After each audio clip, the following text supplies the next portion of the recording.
एक आरव उमेर 10 साल, शहर में रहने वाला समझदार लड़का, मोबाइल और गेम्स का शौकीन। धीरे धीरे गांव की जिंदगी से प्यार हो जाता है। परी उम्र 8 साल, आरव की छोटी बहन बहुत प्यारी और शरारती जानवरों से प्यार करती है। गर्मी की छुट्टियां शुरू होते ही घर का माहौल बदल गया है। आरव के लिए ये सिर्फ छुट्टी नहीं, नानी के घर जाने की उल्टी गिनती है। उसके कमरे में धूप, पंखे की आवाज और उत्साह तीनों एक साथ घूम रहे हैं। मम्मा, छुट्टियां सच में शुरू हो गई ना?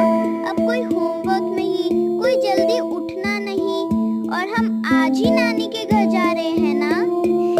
छुट्टियां शुरू हो गई हैं जनाब, लेकिन अभी सिर्फ उछलने से काम नहीं चलेगा। पहले बैग ठीक से पैक होगा, फिर पानी की बोतल भरेगी, फिर हम निकलने की बात करेंगे। मैं सब कर दूंगा। ये टी शर्ट, ये शॉर्ट्स, ये मेरी लाल वाली टोपी और ये कार वाली किताब भी जाएगी।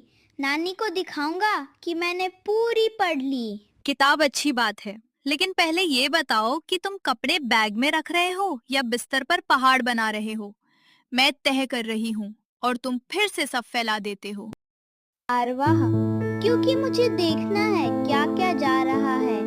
पिछली बार मेरा नीला टी शर्ट रह गया था, इस बार कुछ भी नहीं छूटना चाहिए।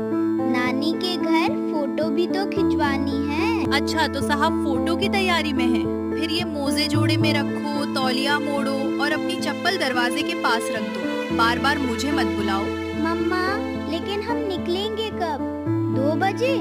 3 बजे? अभी? थोड़ी देर में? आप बस एक टाइम बोल दो, मैं घड़ी देखते रहूंगा। अगर तुम हर 2 मिनट में यही पूछोगे तो समय और लंबा लगेगा। पहले पैकिंग खत्म करो।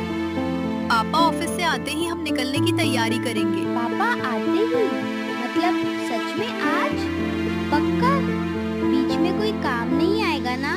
पिछले हफ्ते भी आपने कहा था। देखते हैं। आज पक्का इरादा है। बस रास्ते के लिए थोड़ा खाना रखना है, नानी को फोन करना है और तुमको शांत रहना है। सबसे मुश्किल काम आखिरी वाला है। मैं बिल्कुल शांत हूँ। देखो, मैं सिर्फ थोड़ा सा कूद रहा हूँ। ये खुशी वाला कूदना है, शरारत वाला नहीं। खुशी वाला कूदना भी बिस्तर से नीचे उतर कर करो। बैग की चेन टूट गई तो नानी के घर कपड़े हाथ में लेकर जाना पड़ेगा। ठीक है, नीचे कूदता हूँ, लेकिन मेरी खिलौना ट्रेन भी जाएगी। नानी के आंगन में पटरी बनाऊंगा और मोहित भैया आए तो उनके साथ रेस करूंगा। एक छोटा खिलौना ठीक है, पूरा डिब्बा नहीं। वहाँ खेलने के लिए बहुत जगह है।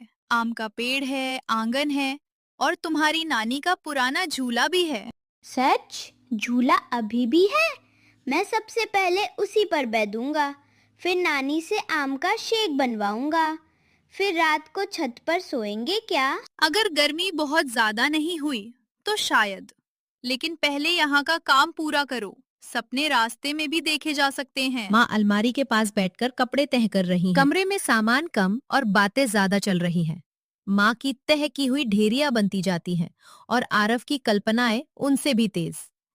छुट्टियों की असली शुरुआत अक्सर सफर से पहले ही हो जाती है। मम्मा, नानी ने कहा था ना कि इस बार मैं उनके साथ बाजार जाऊंगा। मुझे वो मिट्टी वाली छोटी सुराही भी लेनी है। हाँ, कहा था, लेकिन बाजार तभी जाओगे जब धूप कम होगी। दोपहर में बाहर निकलना ठीक नहीं। पहले पहुँचो, आराम करो, फिर देखेंगे। और नानी के घर वाली बिल्ली, वो अभी भी आती है क्या? पिछली बार उसने मेरे जूते में मुंह डाल दिया था। आती होगी, तुम्हें देखकर शायद फिर दोस्ती कर ले, लेकिन इस बार उसके पीछे भागना मत, नहीं तो फिर गिरोगे और रोओगे। मैं नहीं रोऊंगा। अब मैं बड़ा हो गया हूँ, 5वीं में आ गया हूँ। वैसे मैं अपनी ड्राइंग कॉपी ले जाऊं? आंगन वाला पेड़ बनाऊंगा। ड्राइंग कॉपी रख लो, 2 पेंसिल, 1 रबर और बस। पूरा स्टेशनरी बॉक्स ले जाने की जरूरत नहीं है। हम घूमने जा रहे हैं, दुकान खोलने नहीं। अच्छा, बस ये वाली हरी पेंसिल भी। पेड़ बिना हरी पेंसिल के कैसे बनाऊंगा? और पीली भी, धूप के लिए। ठीक है, हरी और पीली भी रख लो, लेकिन बैग में जगह सीमित है। तुम्हारे कपड़े, दवाइयाँ, पानी की बोतल सब साथ जाएगा। दवाइयाँ क्यों? मैं बीमार नहीं हूँ। छुट्टी में कोई बीमार नहीं होता। छुट्टी में तो सिर्फ खेलना, खाना और घूमना होता है। काश ऐसा ही होता। फिर भी दवा साथ रखना समझदारी है। सफर में कुछ भी हो सकता है और धूप बहुत तेज है, इसलिए टोपी जरूर जाएगी। ठीक है, टोपी जाएगी, लेकिन मेरी वाली लाल टोपी, नीली वाली नहीं, लाल वाली। मैं तेज भागता हूँ। टोपी से कोई तेज नहीं भागता, लेकिन चलो लाल वाली रख देते हैं। तुम बस पानी पीते रहना। सुबह से 2 गिलास ही पिए हैं। अभी पीता हूँ। अगर मैं पानी पी लूँ, कपड़े रख दूँ और चप्पल भी जमा दूँ, तो क्या हम थोड़ा जल्दी निकल सकते हैं? तुम सौदा कर रहे हो क्या? फिर भी अगर सब काम जल्दी खत्म हो गया तो हम पापा के आते ही देर नहीं करेंगे। मैं अभी सुपर फास्ट बनता हूँ। देखो, ये टी शर्ट तय, ये किताब अंदर, ये टूथब्रश पाउच में। अरे, मेरा छोटा टॉर्च कहाँ है? टॉर्च क्यों चाहिए? क्योंकि नानी के घर रात को छत पर कभी-कभी लाइट चली जाती है। तब मैं टॉर्च जलाकर कहानी की किताब पढ़ूंगा। अच्छा विचार है। दराज में देखो, दाएं वाले खाने में। और हाँ, बैटरी चेक कर लेना, वरना सिर्फ टॉर्च ले जाने से रोशनी नहीं होगी। मिल गया, ये रहा। मम्मा, नानी मुझे देखकर खुश होंगी ना? मैंने उन्हें बहुत दिनों से नहीं देखा। बहुत खुश होंगी। वो सुबह से ही तुम्हारे बारे में पूछ रही थी। कह रही थी, आरव आएगा तो घर में रौनक आ जाएगी। फिर तो हमें जल्दी जाना चाहिए। नानी इंतजार कर रही हैं और मैं भी। इंतजार सबसे मुश्किल चीज है। तैयारी अब आखिरी मोड़ पर है। सफर की खुशबू पराठों, धूप और उम्मीद के साथ मिलकर घर में फैल रही है। आरव के लिए हर छोटी आवाज अब एक ही सवाल लाती है, क्या पापा आ गए? मम्मा, ये परोठे हमारे लिए हैं या नानी के लिए भी? अगर रास्ते में मुझे भूख लगी तो मैं 2 खा लूंगा। हमारे लिए भी, उनके लिए भी। और तुम 2 नहीं, पहले 1 खाओगे। बाकी सफर लंबा है। सब कुछ शुरू में ही खत्म नहीं करते। सफर लंबा है, लेकिन मजेदार है। बस में बैठेंगे या कार से जाएंगे? और क्या मैं खिड़की वाली सीट लूंगा? अगर पापा सीधे कार से निकले तो कार से जाएंगे, नहीं तो बस पकड़ेंगे। खिड़की वाली सीट तुम्हें मिल सकती है, अगर तुम रास्ते में झगड़ा नहीं करोगे। मैं झगड़ा नहीं करूंगा। मैं तो बाहर पेड़ गिनूंगा, ट्रैक्टर देखूंगा और बोर्ड पढ़ूंगा। नानी के शहर का नाम आते ही आपको बता दूंगा। अच्छा है। और रास्ते में सो भी लेना, वहाँ पहुँचकर तुम फिर पूरे घर में दौड़ोगे, मुझे पता है। मैं थोड़ा ही दौड़ूंगा। पहले नानी को गले लगाऊंगा, फिर रसोई में झांकूंगा कि क्या बना है, फिर आंगन देखूंगा, फिर शायद तुम्हें याद आएगा कि तुमने अपनी पानी की बोतल मेज पर छोड़ दी है। जाओ, अभी ले आओ। ओह हाँ, अभी लाया। और मेरा कैप भी। और मम्मा, फोन चार्जर रखा क्या? पिछली बार पापा ढूंढते रहे थे। रखा है। चार्जर, दवा, तौलिया सब रखा है। अब तुम बस अपनी चीजें संभालो। बड़ी बड़ी बातें कर लेते हो, लेकिन मोजे हमेशा गायब कर देते हो। इस बार नहीं, इस बार मैं जिम्मेदार यात्री हूँ। देखो, दोनों मोजे साथ हैं, एक भी भागा नहीं। बहुत बढ़िया, जिम्मेदार यात्री। अब दरवाजे के पास बैठो और पसीना पोंछ लो। इतनी गर्मी में तुम और भी ज्यादा दौड़ रहे हो। गर्मी तो है, लेकिन आज मुझे अच्छी लग रही है।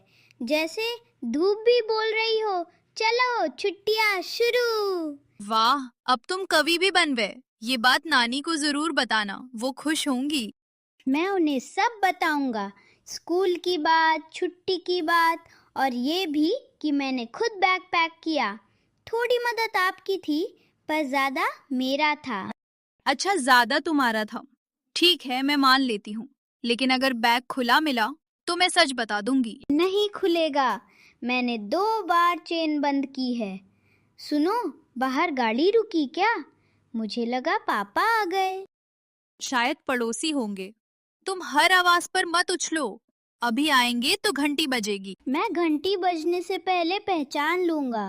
पापा की बाइक की आवाज अलग होती है, थोड़ा भारी, थोड़ा जल्दी जल्दी वाली। अच्छा, तो तुम पहरेदार भी हो। चलो एक काम करो, नानी को फोन लगाओ और बोलो कि हम तैयारी में हैं। सच? मैं बात करूं? अभी करता हूँ। हेलो नानी, मैं आरव। हम बस निकलने वाले हैं। हाँ, मेरा बैग तैयार है। हाँ, टोपी भी। क्या? आपने आम ठंडे रखे हैं? धीरे बोलो, उन्हें सब सुनाई दे रहा होगा। फोन मुझे दो, मैं समय बता दूं। नहीं, 1 मिनट। नानी, मैं आते ही झूले पर बैठूंगा और बिल्ली आई तो इस बार नहीं डरूंगा और रात को कहानी भी सुननी है। अब मुझे दो, नहीं तो तुम पूरा सफर फोन पर ही कर लोगे। घर अब चलने की ठीक पहले वाली बेचैन शांति में है। सब कुछ लगभग तैयार है, पर असली शुरुआत अभी दरवाजे पर दस्तक देने वाली है। मम्मा, सुनो, इस बार नानी के घर बस छुट्टियां मनाने नहीं जाएंगे। मैं वहाँ कुछ खास ढूंढूंगा भी। पिछली बार स्टोर वाले कमरे में जो पुराना बंद संदूक था ना, वो अभी भी होगा क्या? कौन सा संदूक? अरे, तुम फिर किसी नई खोज में लग गए। पहले पहुंच तो जाओ। वैसे तुम्हारी नानी ने आज सुबह उसी कमरे का जिक्र किया था।